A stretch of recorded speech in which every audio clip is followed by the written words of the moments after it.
Hello and welcome to the Gooner Tour. Back again with you guys for another episode of what is the Arsenal Transfer Show. Joining you every single morning at 8 a.m. UK time. Hope you're doing good. Hope you're doing well. Thank you as always for joining me and making this a part of your morning routines. It is very much appreciated. I hope you had a fantastic week. You've made it to the weekend. It's FA Cup weekend, of course, as well. And we've got plenty of interesting games and results to discuss this morning, of course, after yesterday's fixtures. But we're going to jump into the chat box first and say good morning to those that have joined us. Thank you so much to those that have. Damien, good morning to you, to Matt Tomo, to Kaiser, to Matt G, to Peter, to John Knott, Paul, Arasilki, Glenn, Sweating Merlo, Maximius. We've got NSW and Pikahu and Black Shine. We've got Amira, Olawale, Grantley Poos, AB, Rich, Louis, Lars, Temi, Babatundi, Shari, Stephen. We've got Rob, Bob, and Granddaddy Gooner, and Martin, and Patrick, and Mark, and Jose, and Mr. E. I'm reading out more because I know that there's some listeners that absolutely enjoy to the core me reading out as many names as possible. Grandmaster Hoot joining us as well. Viking, Vivian, Eddie, Adam, Alpha, Tupop. Thank you so much, guys and girls, for tuning in. It is really very much appreciated. Do drop a like on the video and subscribe to the channel if you're new. It takes you just a second to click that little thumbs up button, and it does really help us out. So that would be certainly appreciated. Right. FA Cup. Let's talk about FA Cup, shall we? Because yesterday we completed more results. Of course, Thursday's game between Crystal Palace and Everton ended in a 0-0 draw. But Brentford drawing 1-1 with Wolves. That means both of those teams take on a replay in the coming weeks, which obviously will be a frustration for both of those teams, to be honest, because you really don't want to replay. Fulham beat Rotherham 1-0 in their game. Bobby Decordova-Reid scoring again. He's in some really good form. Is the guy who scored against Arsenal, of course, the winning goal. And Spurs, thanks to a Pedro Porro rocket. I mean, no matter how you support, sometimes you just have to appreciate an amazing goal. And Pedro Porro certainly managed that. And that seemed to be the only way that Spurs were going to break down Burnley in a game which I think perhaps highlights the struggles that they're going to have. 16 shots to Burnley's 10. They had 64% possession, but couldn't do much with it. And maybe without Heung-min Son, who is at the Asia Cup, that is going to be a little bit of an indication of what's going on. Ange Postecoglou had a very interesting press conference after the game in which he said an injury to Ben Davies, and he was asked about if that would affect his if that would mean that they wouldn't therefore be selling Eric Dyer, if it had any impact on that deal. And he simply said no in regards to that, as in, no, we're still going to sell Eric Dyer. So that's a transfer line from outside of Arsenal to keep an eye on, it seems, as well. Right. Shall we jump into the chat box? No, we won't, because I don't know why we would do that before going through our slides. We will jump into the chat box, but it'll be in part two. Of course, you can check out our recent Liverpool preview, Arsenal against Liverpool in the FA Cup tomorrow. We did our preview last night. It's the latest live upload on the channel before this show. So please do go and give that one a watch. I was joined by three fantastic guests. Chris, Kian, and debutant Bryce joined me to talk all things Arsenal-Liverpool. So if you haven't yet watched that, make that your next one up after this show. Moving into our stories, however, and the BBC have reported that Palace do indeed remain keen on signing Eddie Nketiah. However, that interest that has existed since before this window into the last window, and perhaps before that, a sale seems to still be unlikely, with Arsenal expecting a very big fee for Eddie Nketiah, on one which they would look to try to reinvest, of course, but they're reluctant to let Eddie Nketiah go, with Mikel Arteta seeing the player as an important part of his plans for the season and beyond. They gave him that brand new contract, of course, not only protect his value, but as a show of faith. They gave him the number 14 shirt, of course, as well. But it seems as though Arsenal are indeed reluctant and staying firm on that position as this story develops. But if anything changes, you can be sure that we will talk about it. Kieran Tierney. I know that there are a number of you that have been calling on Arsenal to recall Kieran Tierney, but that is not going to happen. Not because of anything Arsenal have said or done, but because of Kieran Tierney's own position on things. In an interview over the last couple of days, he said that several people have asked me if I was going to return to Arsenal now? And the answer is no. I'm going to stay here at Real Sociedad for sure. As for staying here longer, the decision is not mine. But the only thing I can say is that I love playing for Real and I'm enjoying it very much. Everything is fine with Mikel Arteta.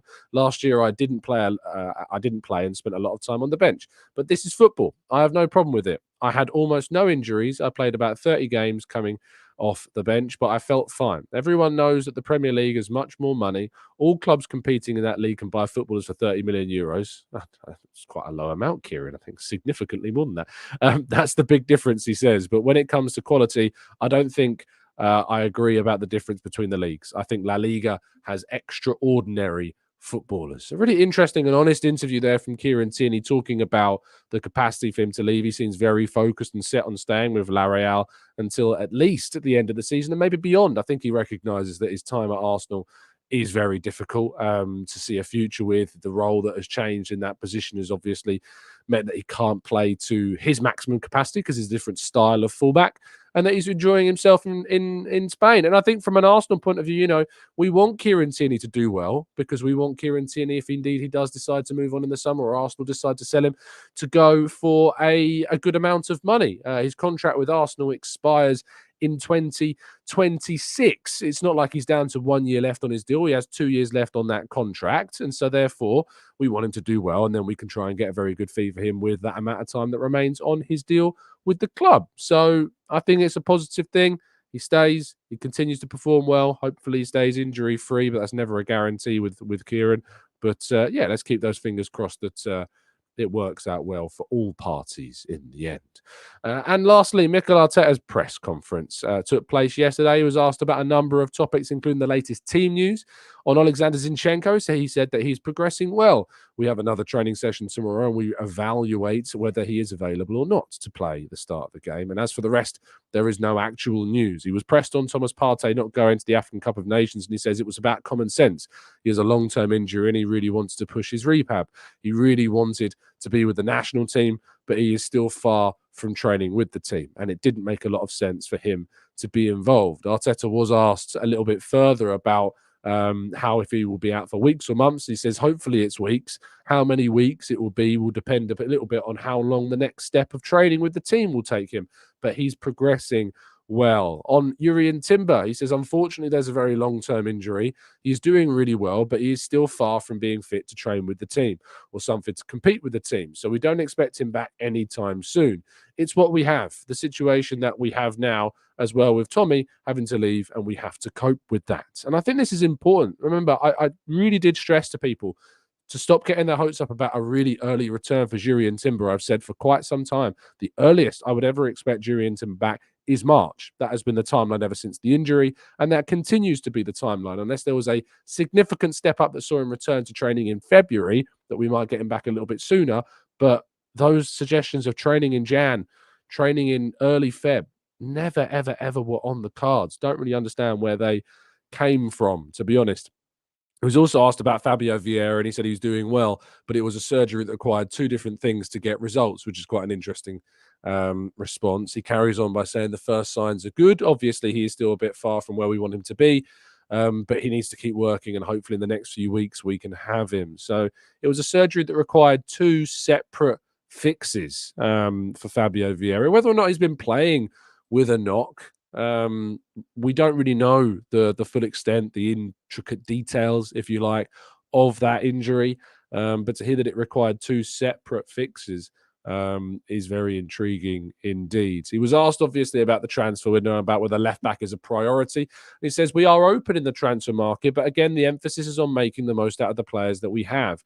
We will work together with the club to understand whether there are any possibilities and if we have any good options. But first of all, focus on the players that we have. And he was asked whether they may not do any business in January, to which he said that that is a possibility. So no transfers in January. Arteta admitting there is certainly something that could end up happening. I've tried to stress for quite some time that there are restrictions on what Arsenal can do.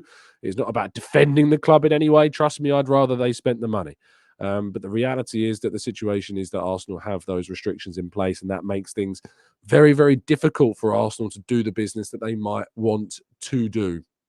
Now, of course, we'd love Arsenal to do some of the similar business that they did in the summer, which would include a deal in the hundreds of millions like we did for Declan Rice. And I wish the best of luck to those that were interested in joining in the prize draw to win a signed Declan Rice shirt from Football Prizes. They have sold out now. So there are no tickets left. After just one day of our promotion, you guys went a bit crazy and bought a fair few tickets. So if you did indeed buy a ticket, maybe you got one of those instant win prizes as well. I love it when if you do win, you let me know. So let me know if indeed you do get lucky in these draws. Drop me a DM on socials at Tom Cantor Media, at the Gooner Talk TV, or on Instagram at the Gooner Talk. And I'd love to hear if you did indeed get lucky in the prize draw, not in life. I don't need to know your ins and outs of your personal lives, please. But certainly the football prizes draw. Let me know if you indeed did get lucky in that sense. Right, let's go to part 2 and your questions right after this.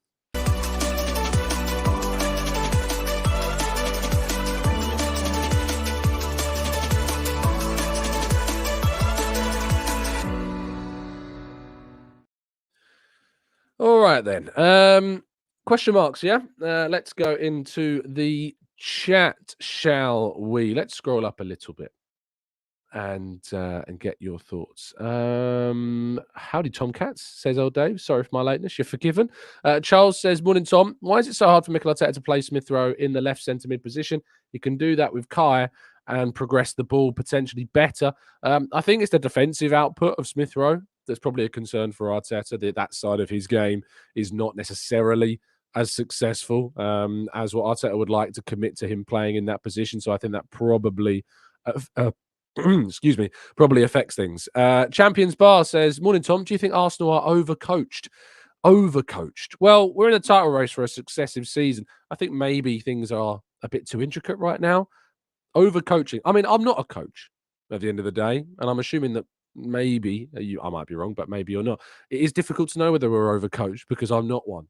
I can make my assumptions and analysis on the way that we play, but it's difficult to know if we're overcoached without being one myself. So that's a trickier thing to analyze whether or not we're overcoached. Are we doing things too intricately?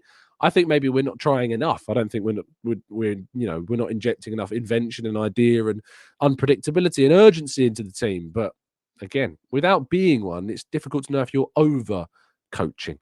Maximia says, makes sense for KT. He has to look after his career first. Absolutely. Damien says, L'Oreal, isn't that a beauty product or company? No, La Real is the nickname of Real Sociedad. So that clears up that one.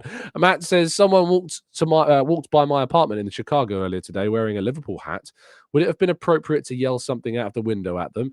Matt, I think that there's already enough turmoil in their lives. We don't need to make that worse for them. Just knowing they're not an Arsenal fan is enough of a pain for them to live through. Sorry, Ryan Kirkpatrick. Matt says, do you think Unai Emery would have succeeded with us if he had been able to rename the club Arse Villa? I love that. Old Dave says, lol, got the shout out anyway. Nice one. Hunter says, howdy from Maine, Tom. Do you have any idea about how much Arsenal can spend this window or staying within the bounds of profit and sustainability? The honest answer is no, I don't know the ins and outs of the specific budgets that we have. All I know is that Arsenal are prevented from spending what is likely to be a significant, and that goes in quotation marks, of course. It could be as little as 10 million quid. It could be as much as 50. We don't know. All I would say is that if Arsenal want to do business, Arsenal want to reinforce, Arsenal have a desire to strengthen their squad. And if the opportunity for them to do that is there and they can see a player that they want, if they were able to go and get them, they would do it. There's no reluctance from Arsenal to spend money. There's no reluctance from Arsenal to not sign a player that they can sign. And the only reason that they wouldn't sign a player that they thought was the right profile, the right guy to bring into the team, for any reason they wouldn't do it, then it's not because they don't have the money. That is not going to be the reason. So if there is a player that they want and they could get, but know that profit and sustainability rules would stop, then they can't go and do that. If there is a player that they could go and get, because there is the financial freedom to do it, even with the rules, but they don't want them, they won't go and get them. So I know that there's been suggestions about Paulo Dybala. I've made that suggestion myself, that if Arsenal wanted to go and get a cheap centre forward, He's about 10 million quid this window up until January 15th because of a release clause. You can go and add Paulo Dybala to your team if you want to. But if they don't think that Dybala is the right player, they won't go and do that deal. 30 years of age, of course, the age profile might not be right. Sehu Guirassy, another one, 15 million quid release clause. If they don't think he's the right guy, they won't go and get him, even if they have the money available to go and do that. They have to feel that the player is right. It is not to do with a reluctance to spend. We used to you complain and point fingers at Arsenal and say, you just aren't reluctant to spend. You'd rather have the money in your pockets than spend them. And we know that now the Kroenkes have taken full control of the club since 2018. That isn't the case. If they want to spend, it's because they want to spend, and they are spending. They clearly have shown that they want to spend and improve the squad and increase the team's capacity to compete.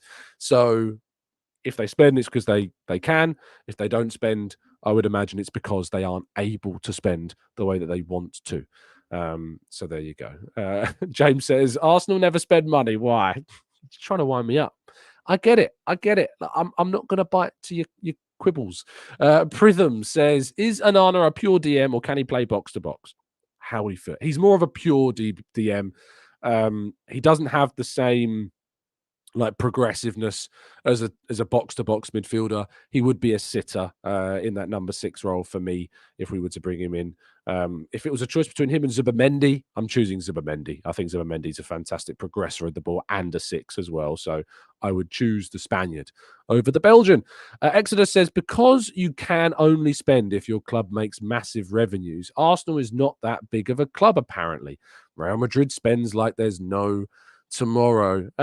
It's interesting because the thing about Real Madrid, and there's a few misconceptions about Real Madrid's transfers. You have to remember that profit and sustainability rules are a Premier League restriction.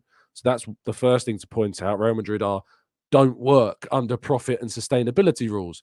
Real Madrid work under FFP, which is as we do, we work under FFP, which is a UEFA style of practice. But you say that Real Madrid spend like there's no tomorrow. Yes, in the summer they brought in Jude Bellingham for a massive amount of money, but that was the only major signing they did. They brought in Arda Güler for about £15 million and Fran Garcia for just under around €5 million, about £3-4 million.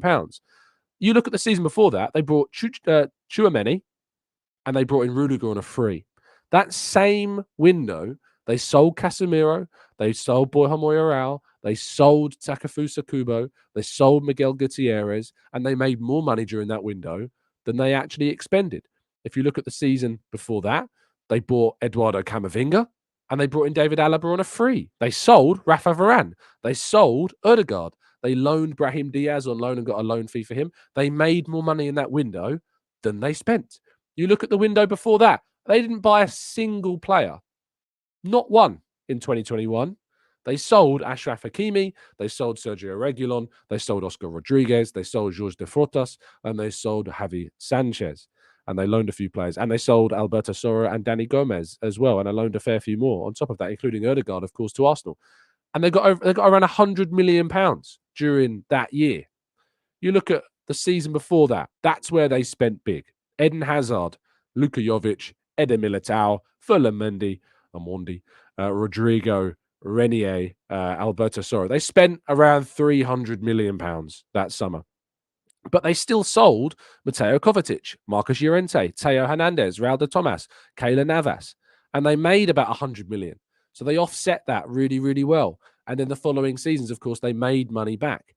You want to go to the season before that? They bought Vinicius Junior, Thibaut Courtois, Alvaro Odriozola, Mariano Diaz. But they sold Cristiano Ronaldo that season. So it balances things out. So whilst we say Real Madrid spends like there's no tomorrow, Exodus, actually, if we look into the club and what they do, Real Madrid, actually, they don't. They don't spend like you might think they do. They buy really, really well. They're smart about finding those big free transfers. Arsenal have not been in the same position where they can sign Antonio Rudiger and David Alaba on free transfers. And not only that, but they have the benefit of being Real Madrid. And what I mean by that is that if Eduardo Camavinga is going for 30 million quid from Rennes, then they're going to get Eduardo Camavinga because no one else is going to compete, and he's only going to want to go to Real Madrid. Having that stature and that stock, that's really important. Now, Exodus follows this up with Real Madrid buys really, really well, is what you're saying. Well, we buy Kai Havertz. Now, you say that, but Eden Hazard for Real Madrid has not been a good signing. Luka Jovic has not been a good signing for them. You know, they don't always get it right. They don't always buy Alvaro Odriozola they signed for Real Sociedad for 30 odd million quid. Mariano Diaz they signed for like 80 million quid. It doesn't always work out for Real Madrid in terms of their signing. So they buy shrewdly, but not perfectly. And that's the same for Arsenal. We buy shrewdly, but not perfectly. There's actually a lot of similarities between the way that Real Madrid invest in their team and the way that we do. The only difference between them is obviously Real Madrid's heritage and their history and their stature is, of course, bigger than Arsenal's. So if they want to go and get like David Alaba on a free or Rudiger on a free, they can do that. And Takeshi in the chat box points out that Real Madrid also wanted Kai Havertz in the summer. Real Madrid were keen on signing Kai Havertz. So Exodus, whilst we point to the fact that Real Madrid maybe are a team that we should be looking toward emulating, ironically, we actually do business quite similarly in some ways to them. The only difference is that in terms of the sales. Selling-wise, we need to be better. Sales-wise, we can't match them in that area yet. And that's because we haven't had the resources to sell well. We haven't had the ability to do that. Now we do. So when we sell Nketiah and sell Nelson and sell Ramsdale and sell perhaps Smith Rowe and sell, some of these other players that aren't getting enough minutes, we need to sell well. So that is the entire point of this. So I hope that all made sense, and I hope that little case study into Real Madrid's transfers perhaps shed some light on maybe some misconceptions people have had about both clubs. Black Halo Man says, hey Tom, I'm excited for St Pancras to Ebbsfleet to be a disaster getting home tomorrow. There is no St Pancras to Ebbsfleet disaster tomorrow, mate. The only way you're getting home is from Cannon Street, I'm afraid, if you're going through Southeast. So just prepare for that. That's my understanding, unless that's changed, and I haven't checked the timetables yet. But when I checked the other day, there was no trains through St Pancras on Sunday. Neither are there. They're tubes as well. Tubes are going to be a big, big problem tomorrow as well. Wegbrew says, this is what I do and Arteta wants to do with Arsenal. Just like Real Madrid, they're going to be a massive shake-up in the summer, and Arteta looks like he wants to build up a new team. I don't think that's necessarily completely accurate, Wegbrew, but I do think that there's going to be some changes. I do think we're getting into that next phase of the project where players that Arteta has actually signed are being replaced. Ramsdale being obviously quite a big one. You never know. We might see the likes of Gabriel get replaced very soon. We may not want to see them replaced, but who knows? And that's then going to create a new challenge for Arteta. And that new challenge is disharmony in the dressing room. Because when you make big calls of a big squad and you make big calls with players that have been starting games, you start to create questions. Players start to get unhappy. And Arteta actually in his press conference yesterday said a really interesting answer. Let me see if I can find it. Here we go. He was asked about whether he would stand in a player's way if they wanted to go. And he said, it depends on the situation in the squad. We want to help the players to fulfill their feelings, but as well, they need to understand that they are part of a team and a squad that has been assembled and planned with them in the squad. And you don't always get what you want. Maybe they wanted something different 6 months ago, a new contract or another individual target. So it doesn't always go your way. Just going to read those last couple of sentences to you again, because I think they're important. Maybe they wanted something different 6 months ago, a new contract or another individual target. So it doesn't always go your way. Really pointed, poignant, and accurate talking from Arteta, not really holding back in that answer either. I think there's perhaps something about Aaron Ramsdale in that. Of course, he signed a contract and wanted to sign that new contract only 6 months ago. Now the situation has changed. And now I think Aaron Ramsdale's perspective on the club has, of course, changed. And that's understandable. He's not playing. And I think quite harshly so, there has been not mismanagement is a really abrupt term. I think there's been mistakes in the way that we've handled the Ramsdale situation. I think he could have played more minutes. I think he deserved to play more minutes. And I don't necessarily think that we brought in a goalkeeper that has pushed the needle enough to justify the situation that's been created. But what we have to understand and recognize is that these situations are going to become more frequent because Arteta is going to have to start replacing players that he bought. He's going to have to start trying to upgrade on the team into positions that he invested in. Gabriel Jesus, Alexander Zinchenko, Ben White, Gabriel, Partey, even the likes of Martin Odegaard one day. You never know. It's difficult to know, but we're going to start losing players or start changing players that he bought. And that is going to create challenges in the dressing room. And as the manager, it is up to you to deal with that. Pep Guardiola has managed to do that expertly for a long period of time. And one of the big ways that he's been able to do that is, of course, regardless of what alleged activities are going on at Manchester City. One of the big things behind that has, of course, been the fact that they win things. They can convince you to stay for a bit. You may not get as many minutes as other players. You may be able to rotate effectively as well. He's also really good at rotating his team, but winning things is also something that keeps players happy. And that's what Arteta needs to instill in this team as well. Sean says, damn, this is the best show I've enjoyed since I started watching. You broke down the Madrid thing really good. Thanks, mate. That's very kind of you. I hope that other people learnt things as well. Gashers says, general question for you, Tom. I've been to all bar 2 home games this season. However, not a single away game. What's the trick to getting tickets? Of course, the away system works on a point system. It's really difficult. Unless you're a season ticket holder, it can be really tricky to get away tickets unless you have other means of getting them. I would never, ever, ever recommend going through unofficial channels because it is always going to be a significant to you and your bank account if you choose to do that. Away games are great. Away games are certainly worth an experience to enjoy. And we have some of the best, if not the best, away fans in the league. So if you can get them, they're like gold dust, then go. But it can be very, very difficult. Temi says, is Arteta's fixation on Eddie Nketiah a flaw in his management? Surely he must know that you can't win major honours with Eddie starting games. Temi, that's probably true. But he also doesn't tend to start Eddie Nketiah in too many games unless he has to. I know he started him against Fulham, of course, but Gabby Jesus would just play 3 days prior and had missed some clear chances. So starting games, no. But the big problem for me, Temi, is actually it's not about starting games with Eddie. It's actually about the issues with Eddie coming off the bench in games. That's the bigger problem with him. I think he's got something like 1 goal in 40-plus matches coming off the bench for Arsenal. That's not good enough. That needs to improve and change. Otherwise, what is the point in having him? Because he's not starting games for us. He doesn't start for us on a regular basis, does Eddie Nketiah? And so if you're not starting games, you need to be impactful when you come off the bench, like Trossard has been for us, for instance. Eddie isn't that, and that's why we need to change things.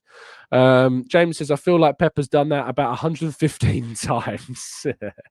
Zahid says, the microscope telescope analogy tells me Arteta is pissed. I mean, yeah, let's just read through that analogy that he said. Let me find it. Telescope. Here we go. He says, if he's worried about the form, he says it's affected the momentum that we had. Until Christmas Day, we were top of the league. 6 days later, we are 4th. So you can be very tempted to look at things with a microscope or with a telescope and look a little bit further and with a little bit more perspective. My job, big time, is to look through the telescope and have perspective and analyze things in the proper way and not get affected by one performance, not the result, one performance. Yeah, when Arteta starts going off on his analogies, you know that he's certainly rattled a bit, but I think all heard about his analogies on how he drives to work. And at that period of time, things were a little bit up in the air. There were question marks about us as well. So, yeah, let's wait and see. Rob Bob says, impactual, good, made up, Tom word. Yes, I don't think impactual is a word, is it? It's impactive. Impactive, I suppose, is probably a word. But impactual, it's definitely a TGT-ism, if you like. That's what we're going to start calling it. I think we should probably invent a dictionary of our TGT-isms. Impactual, reactionary. Is reactionary a word? We're a very reactionary fan base, I often say, and I'm not sure if it is. Apparently, it is a word, but I don't think it. I think there's a way that we talk about like what's the word that I use that I know is definitely not a word. Reactionary is a word. Reactive is a word. But I say something else about our Arsenal fans being we're too something. And I know that it's not a word, but I can't think of what it is. It's probably because it isn't a word. So there you go. TGT-isms, though. We can get a hashtag TGT-ism every time we come up with a word that's definitely not a word that we use as a word. Footballistically speaking, I often use that. Is that a word, footballistically? I think maybe we've invented that word, but I think footballistically is another one. I used to often use that. Matt G, fickle is definitely a word, but I know I use it. These are the definition of what we're saying a TGT-ism is a word that I use that definitely does not exist. Doesn't exist. And impactual is definitely one of those words. Transformative. I think sometimes we say that, and I'm pretty sure that transformative is not necessarily used in the same way that I would. Transformational? No, is that a word? I used to talk about Thomas Partey arriving at Arsenal as a transformational signing. I don't know if transformational is a word or not. I think it may become a word. But there you go. We used to use those, but there you go. Impactful is definitely the word that I should use, but I like impactual. So we're gonna use that moving forwards, even though it definitely isn't one. Maximus is Tom. I heard a stat about Pep that the only two managers who beat him to the title had their own identity. Does this mean that Arteta has to work on moving out of Pep's shadow to become successful? I think the reality of the situation is that he's never going to do that. Arteta is always going to be in Pep's shadow because he worked under him. He worked as his apprentice. He's always going to be known as working as the guy that was to take the mantle of Pep Guardiola. That's always what he's going to be known as. The way in which he successfully forges his own path is by winning things. That's what he does. Um, that's what Arteta needs to ultimately do. Is forge his own path by winning things, and that will take time. People say after 4 years we spent a lot of money and we've not won enough. And if that's your opinion, I can't. I'm not going to tell you you're wrong because it's subjective. In my personal opinion, to get Arsenal into a title-winning team was never going to happen in 4 years. I didn't even think it would happen in 5 or 6, to be honest. But we have gone way further already than I thought we would. In Arteta's third full season at the club, he managed to get us into a title race with Manchester City, and I find that staggering. And to be honest, it's about what happens next. If the big reason as to why Arsenal cannot win the title is Arteta, and if it becomes very clear that Arteta is the big reason, then we can. Whilst Arsenal are still very much in the frame, in the picture, and moving in a direction of trying to compete, then that is fine by me. It's not going to be for everybody, and that's fine. But at the moment, there certainly is not a coach out there that I think could replace him. I mean, I've seen Arsenal fans who are critics of Arteta say Xabi Alonso should. Now, right now, Xabi Alonso has won nothing. He could go on and win the Bundesliga this season. I think he's being basically seen as the future of Real Madrid. I think he's probably going to be Real Madrid's future head coach. I can see that happening. But I think there's a bit of an irony or an hypocrisy, if you like, about wanting Xabi Alonso to take over from Arteta.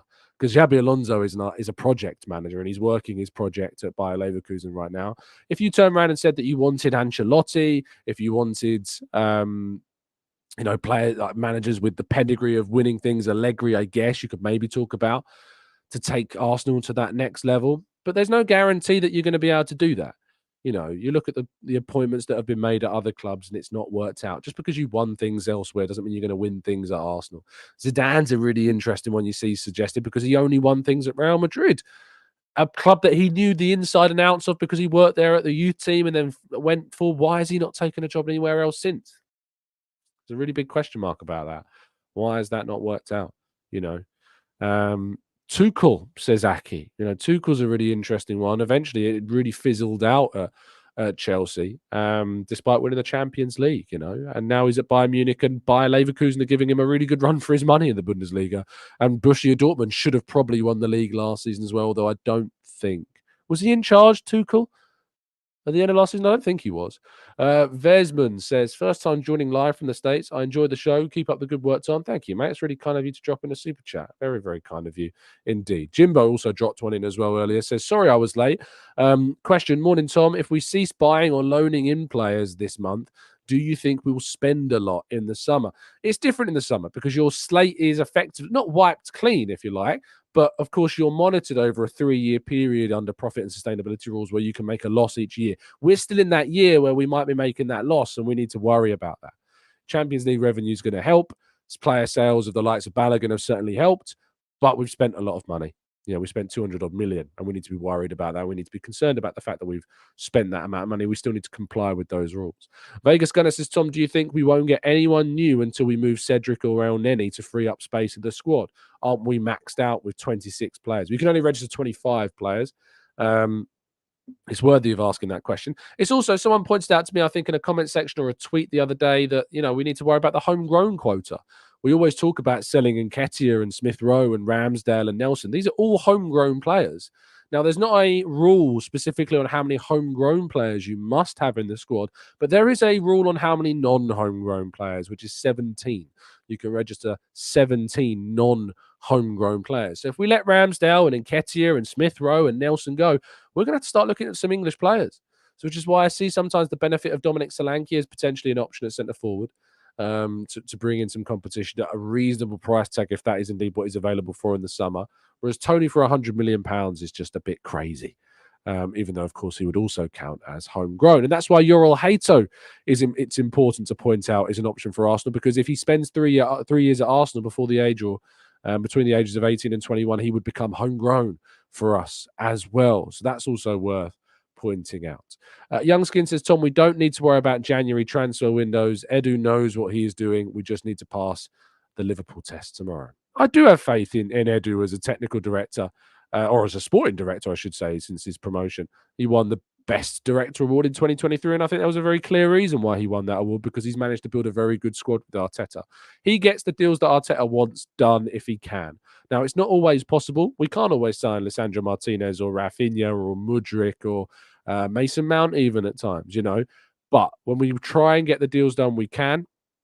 If the player wants to come to Arsenal, we can beat Man City to Declan Rice. Huge props to Arteta and Edu for getting that deal done, of course. Edu's got to get those deals done. We can only work within the confines of what restrictions we are working to, but we are still doing a very good job in recruitment. I know sometimes it doesn't convince everybody. That's fine. I really think you're going to struggle to ever be convinced if you're not convinced now. But yeah, I think we're in a really good place.